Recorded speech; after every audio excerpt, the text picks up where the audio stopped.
क्या कहा है कि जो श्राद्ध निकालते हैं ना, जो ये गलत पूजा है, गीता मना करती है, हमारी पवित्र शास्त्र। तो ऐसा हम कर रहे हैं तो प्रभु का आदेश तोड़कर हम फिर उसका दुख उठा रहे हैं।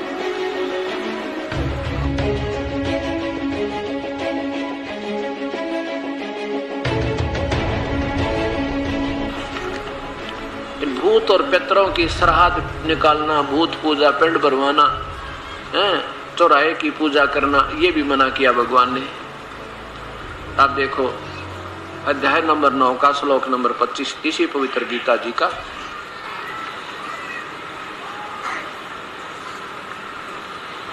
श्लोक नंबर 25 में स्पष्ट किया है कि देवताओं के पूजने वाले देवताओं को प्राप्त होते हैं, पितरों के, ये श्राद्ध निकालने वाले पितरों के पूजने वाले पितर बन जाते हैं भूत। पितर भी सुपीरियर क्वालिटी के भूत होते हैं, यानी इन आम भूत तो थोड़ी सी अच्छी तगड़ी क्वालिटी इनकी अच्छी इम्प्रूव्ड है, लेकिन है ये भी भूत। पितर यानी श्राद्ध निकालने वाले पितर बन जाते हैं, पितरों को पूजने वाले पितरों को प्राप्त होते हैं। और भूत पूजने वाले ये पिंड भरवाना, इनके महीने 8, 13, 6, 7 मनाना, ये जो कहते हैं ये भूत पूजने वाले, चौराहे की पूजा और फिर उनके कपड़े देना, उनके उस तरह की जो पूजाएं हैं, ये भूत पूजाएं हैं, भूतों को प्राप्त होते हैं। और मेरा पूजन करने वाले भक्त मुझे ही प्राप्त होते हैं, मेरा पूजन करने वाले मुझे ही प्राप्त होते हैं। अब क्या सिद्ध कर दिया कि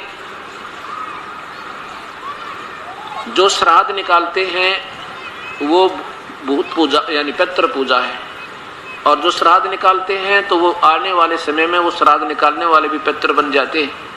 यही कारण रहा कि हमारे को अभी तक हमारे पूर्वजों को शास्त्र के विरुद्ध साधना करवाई जाती रही।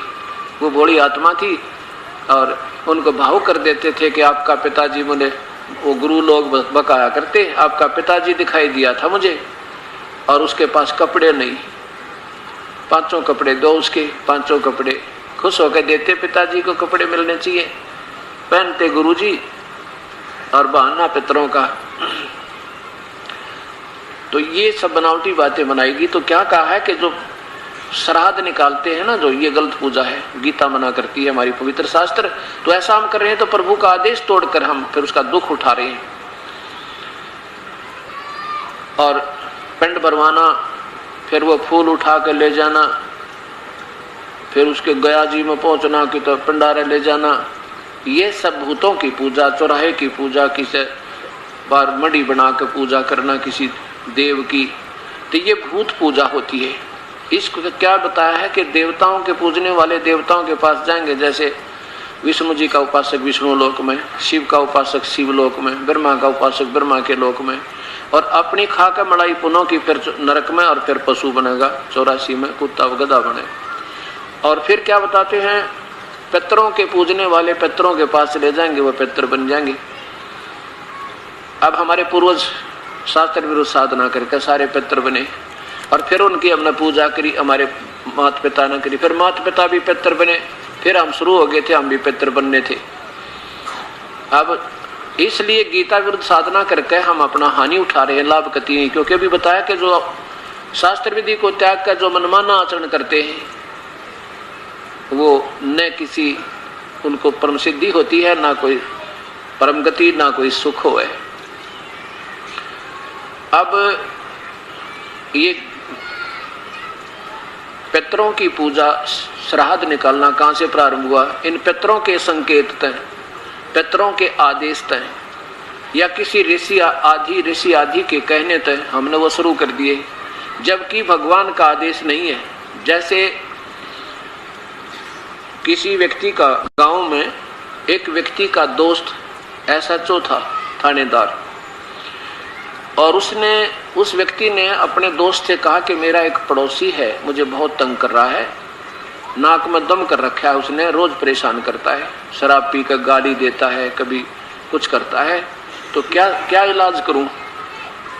SHO बोला कि मार लठ सिर में, मैं आप देख लूंगा। बोला 2 मार लठ उसके, मैं आप देख लूंगा। अब थानेदार की पाक है ठाड, SHO का पाक है सहारा, उसने जाकर अपने पड़ोसी का लठ मारा, मारते मर गया। मर गया तो वो एक दोस्त थानेदार उसका हथकड़ी लगा के लाया, अंदर कर दिया, ठाके फांसी टूट गया। ये आदेश किसका था? एक व्यक्ति विशेष का, एक व्यक्ति विशेष का आदेश था, लेकिन राजा का आदेश नहीं था। हमने राजा का आदेश मानना है, किसी व्यक्ति विशेष का आदेश यानी किसी अधिकारी विशेष का हमने आदेश नहीं मानना। अगर वो संविधान के विरुद्ध है तो चाहे वो कुछ भी सर पटके, तो उस इसी प्रकार जैसे ही दास आपको दिखाएगा एक मार्कंडेय पुराण, जिसमें क्या लिखा है,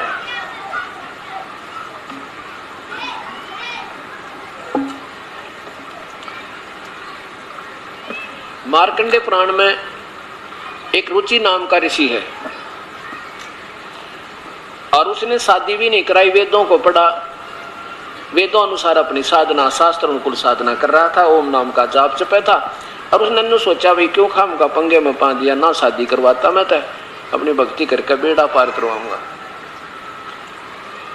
जब हो गया वो 40 वर्ष की उम्र का, इसमें लिखा है कि उसके 4 पीढ़ी के पितर बने हुए, वो पितर दिखाई दिए, पिताजी, दादा, परदादा और फिर तीसरा दादा। और वो कहने लगे बेटा रुचि, तूने शादी क्यों नहीं कराई, तू शादी करा, शादी करवा के फिर हमारे पिंड, हमारे जो है ना श्राद्ध निकाल।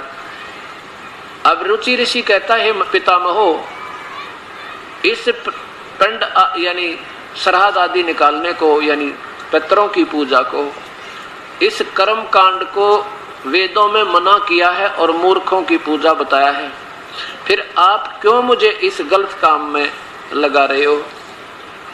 और इस बात को पितर भी मानते हैं कि बेटा ये बात तेरी सही है कि वेद में इस तरह श्राद्ध निकालने को अविद्या कहा है यानी मूर्खता कहा है।